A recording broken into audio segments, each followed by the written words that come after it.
Good morning. It is February 26th, 8:01 a.m. We are meeting here for the SPIT committee, and I'd like to call this meeting to order. All members are present. So Looking moved. for approval of the agenda. Motion to approve agenda. Second. All in favor? Aye. Aye. Next on the agenda is the approval of the minutes from the November 20th, 2024 meeting. Looking for a motion to approve. Motion to approve the minutes. Second. All in favor? Aye. Aye. All right. Up next on the agenda is the strategic plan update. Ms. Morris. Yes, good morning. As you Morning. know, we are almost completed with the activities for this strategic plan. And so the presentation on the initiative before us today is in the materials. And Dr. Rogers is here if there's any questions on those materials. And then those materials will then be placed into the board agenda for next for the March meeting in the FYI section. Good morning. Morning. Has everyone had a chance to review the materials?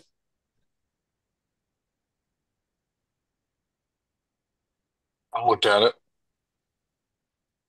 Any questions for Ms. Rogers? There's nothing really new on here that we don't know about. It's just exploring all the pathways and that we currently have. That's And correct. the teach UCPS pathways also. That's somewhat new. That's Yeah, it's correct. exciting to see all the opportunities that are out there and some of the statistics on how we've progressed year over year. So appreciated reading all that. I did have a question on, so this seems very high school centric. Do we have something as well for like middle school opportunity for all? I feel, especially like in the Western clusters, that we're very geared towards like AIG and very, very strong academically. And at some time, other students that aren't quite as gifted get left behind. So I'm curious, like, this is great at the high school cluster, all the opportunity. I wanted to see if I could get some insight on kind of what's going on middle school wise. Absolutely. So when we take a look at engagement strategies, we're always looking to see where we can expand, what we can do next. However, we do have our dual language immersion program. That is a K-12 program as well. And we do have that in some of the clusters and the schools on the western side of our county. I also think about the Wayfind program, which, we've just expanded that as well to include 4 middle schools. And then, we're just always seeking and researching what is out there for middle school, especially to increase student engagement so that we make an impact on student learning. So those are just a few of the things that I can offer today. Okay, great. Thank you. Any other questions on the strategic plan? Mr. Chairman, I don't have a question, but I would like to ask Dr. Rogers, is there something specifically that you want to make sure that we take notice of that you find extremely beneficial in this update?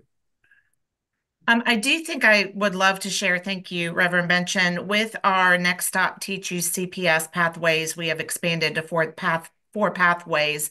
We are very excited about the pre-apprentice pathway, and currently we have 19 students enrolled as pre-apprentices in that pathway, and that is at Weddington High and Porter Ridge High. So the momentum and energy around education and the teaching profession is increasing, and we are very excited about that.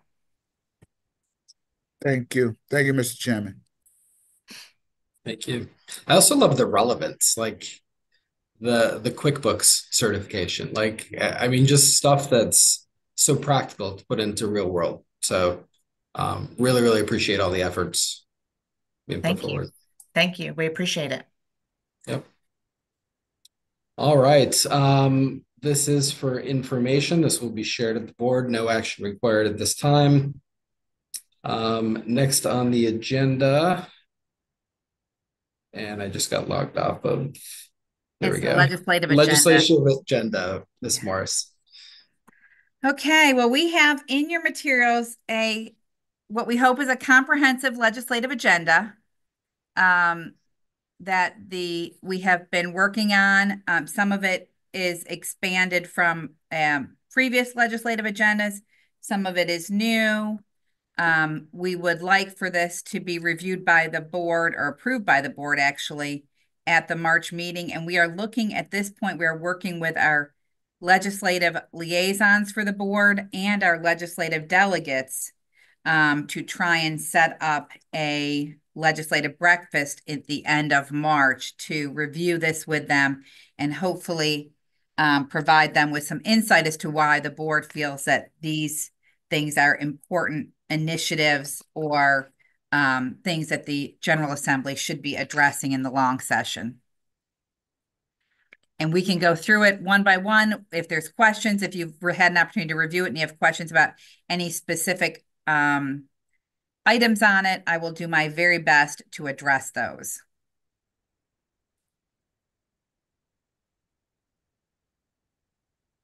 Just looking on the funding needs. Are we calling out teacher pay at all in here? We have, if you look, it's not It's specifically under funding recruitment needs. strategies, isn't it? Correct. It's in the it's number 2, I believe. Let me flip back up. No, I'm sorry. It is, where is it? We have compensation in here. Yes, recruiting and retaining top talent. 5A is address staff compensation. 1 is certified staff and 2 is non-certified staff. Great. And that's been one that this board has been requesting for many, many years, is that the General Assembly continue to address those areas. New in this agenda, some of the most critical things that are new, maybe that would help if I go there with you all, is the recruitment strategies. Obviously, in this time where it's hard to get teachers, particularly in our high need schools, as well as in certain subject areas, EC, math, science, etc. We're trying to look for other ways to get teachers and staff members. So that is really new. And that's 5B. 6, section 6, credits towards graduation.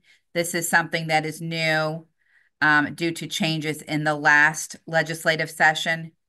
We kind Where of spoke about that last year, though, too, didn't we, at the breakfast? we talked about it because it had just passed at the time when we were Yeah. having the legislative breakfast. We talked, or maybe it was pending at that time, I can't recall, but we did talk about our concern with reducing the maximum potential, as well as now there's been additional credits that have, or courses that are required.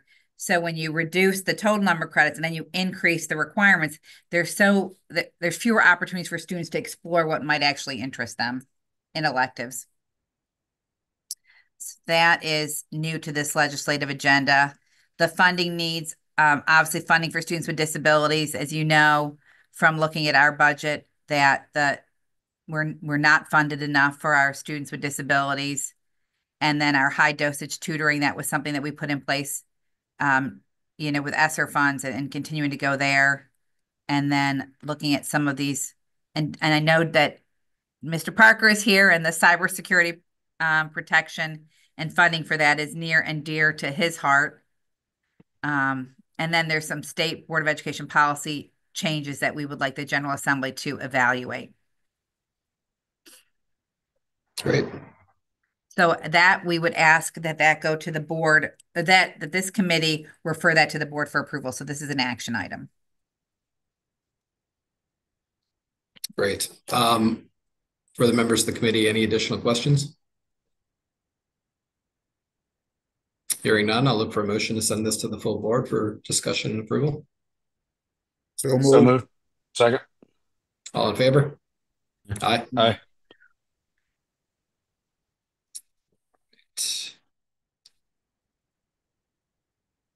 Next, we have our technology update. Mr. Parker. Hey, thank you. Good morning, board members, Chairman Benchin, and Dr. Houlihan.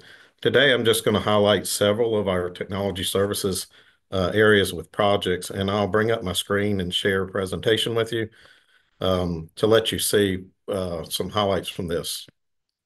You're able to see the screen? Yes, sir. Yes. Okay.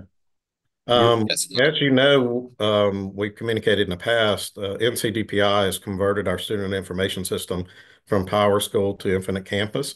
With that decision, half of the state moved over last year.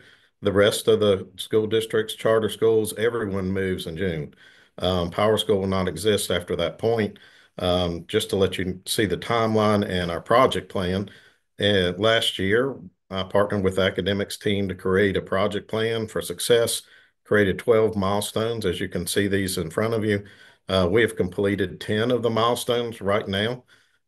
Within each of these milestones are many tasks that need to be accomplished. Part of this month was actually the in-person training of our data managers, where they actually saw their information within the Infinite Campus program, and they were able to perform data sanitization on it. As we move into March and the rest of the year, communications will be targeted toward our guardians and parents and letting them know about how to create accounts, some frequently asked questions, how will this affect them, how to download the mobile app. We'll get in front of these individuals and provide more details about this conversion, but wanted to highlight the hard work of first of all, my project manager, our student information team, and our data managers in the school has spent countless hours cleaning up data to ensure this is a success. Also training within our division. So as you can see, there's 4 quarters to this project plan. We're in the last quarter. We left the last few milestones for remediation and targeted instruction for areas where it may need an additional help. I'll entertain any questions on this, but just to let you see the overall timeline and where we are. None? Okay. With the Infinite Campus, as you can see, our data was available. We moved everything from Power School to Infinite Campus as of January 17th. February, this last week, we trained all our data managers on current UCPS data within Infinite Campus, so they were familiar with it, with the scheduling. As you can see, we'll come back on March 11th with our school champions, bring them in. Those will be the ones who'll train the trainer, go back to their school, and show their staff how to set up grade books and how to navigate within the student information system.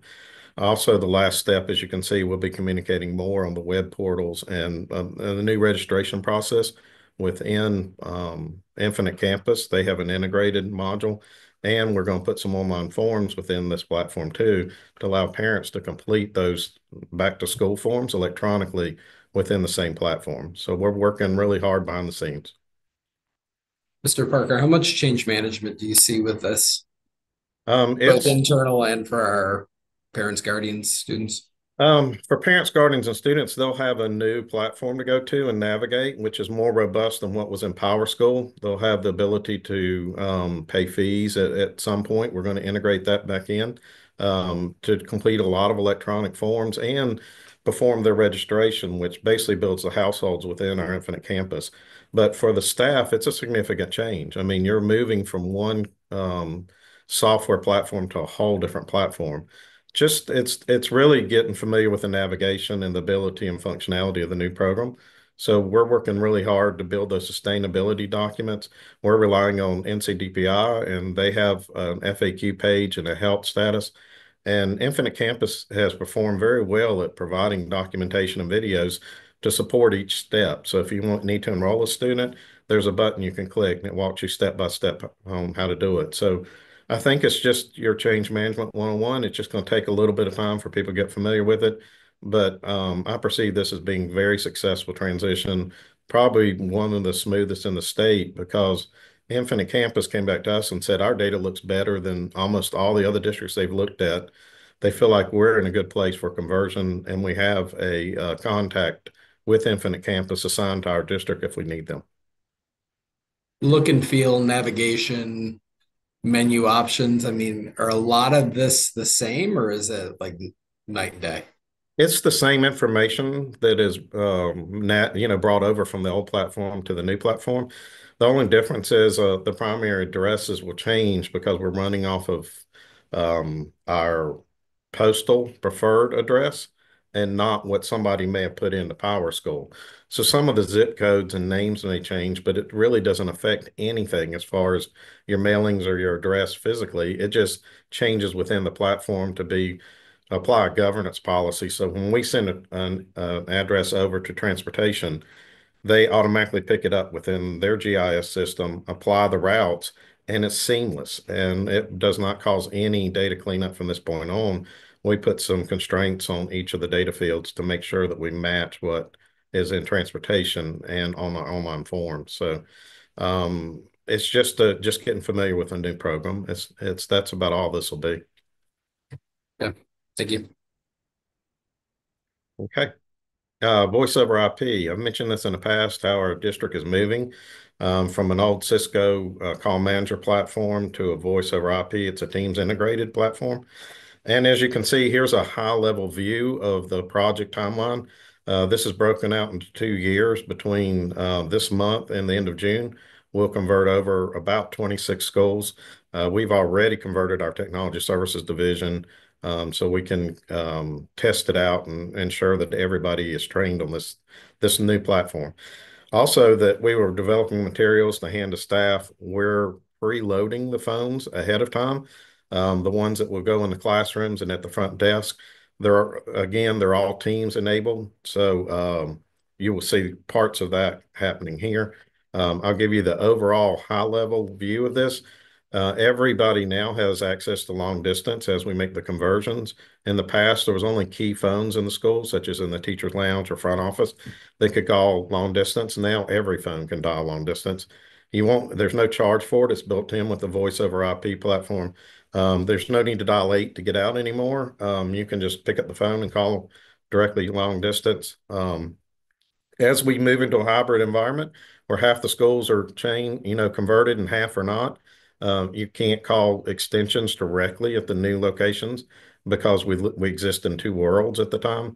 You'll have to call the main line for the school, and then you go through a phone tree of dialing by name or dialing by extension from that point. By the end of 2026, we should be through with the whole district and have us converted over. We're going to move after hours and make sure the work is completed so there's least disruption for the school. We test our 911 at that time services. And again, we're going to preload these, go ahead and pre-configure them. And the old phones will be sold off for residual value at some point. Changes to the terms and agreements with Google. This is a significant change for Google. Based on January the 16th, 2025 COPA updates by the FTC, they had some key changes, and I highlighted them on the screen just so you could see them. The first one is other disclosures to third parties. You can see that on the consent, and the notice is how the information will be shared, who is using it. So what is Google doing is they're requiring that all K-12 school districts that use their Google platform will have to have parental consent for using add-on services. And the add-on services are displayed on this screen on the right-hand side. Google breaks this out into two areas. One they call their core services. That's your Gmail, your Drive, your calendar, your classroom, things like that. Those are all their core services. They don't require any parental consent, but the additional services do. So based on Google's requirements, anyone under the age of 18 using their additional services must comply by March 31st. We're going to create an electronic forms, communication going out to our parents to let them know about this change. But really, those on the right-hand side that you see, the Colab is used for Python coding at one of our high schools. And of course, the maps and Earth are there. But I think a lot of classrooms use YouTube for instructional content, having students view it or research using it. And Google has declared that after March 31st, if we don't consent, then those students would have to be moved to what we call a restricted organizational unit. And that means that they can get to their core services. They just won't get any additional services. So this is a change we had happen recently. In the past, they changed their cloud services and how they minimize the amount that they're allotting to staff and students. Well, this is their second significant change for our district. And we've got to provide that information to our parents and collect it electronically and on paper both, and if a parent doesn't have access to those forms. What's the timing around that?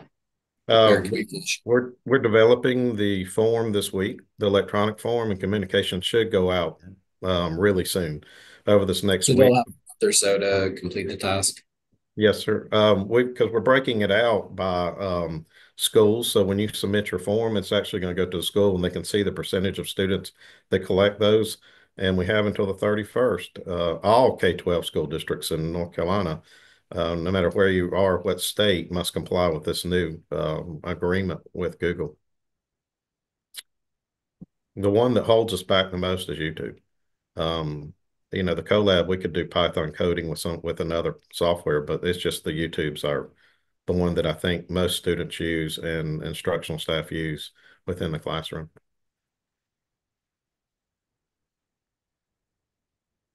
Okay, that's the only updates I have, other than I will provide in the superintendent's weekly update a whole list of our projects that we're working on with some updates to it on the status and the expiration dates of all of our projects, and I'll put that in this week's update. Great. Appreciate the update. Any questions for Mr. Parker? Thank All you. right. Thanks for that full update. That was wonderful. All right, Mr. Parker, you're up again for the firewall provider. Yes. So this is just an information for the Board of Education, is that we're changing our firewall provider from one we're currently using is Palo Alto. It's $120,000. I put the document within the board chair. If you can look at it, and let me see. So in summary, we're changing providers, you're getting some enhanced features, and we're saving the district money. Right. Is that correct? It is, and it's better administrative console, and it's a unified platform for students that leave our district. When they're on site, they're using Palo Alto. When they move off site, they're using the state's Lightspeed. We're going to move to Lightspeed, so there's one uniform platform, and the reporting is so much better and robust out of this Lightspeed.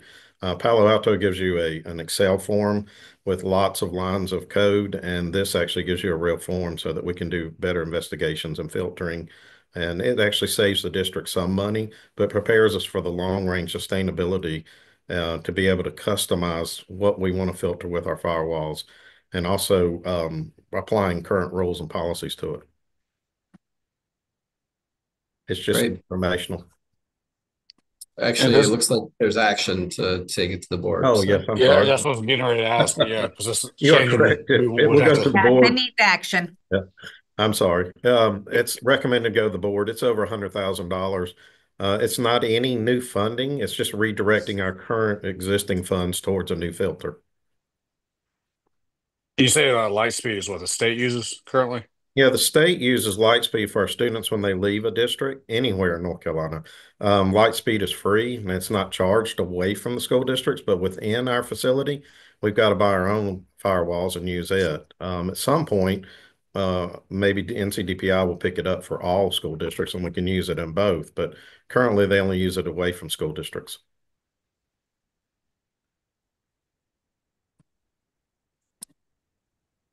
All right, so I'm sorry, Matt, did you have another question? I was just going to say I'll provide a motion to recommend to the full board.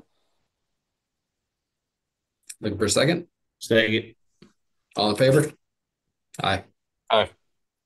Thank you. All right. Thank you, Mr. Parker. And next we have, sorry, I'm waiting to refresh here.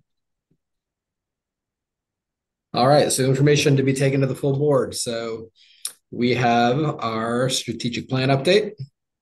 We also have our legislative agenda, and we have the approval of the firewall we're looking for full board approval on. Our next meeting will be March 26th at 8 a.m. via Zoom. And I will entertain a motion to adjourn. So move. Second. All in favor? Aye. Aye. Aye. Thank you, everyone. Everyone. Thanks, everyone. Have a Have a great good day. day.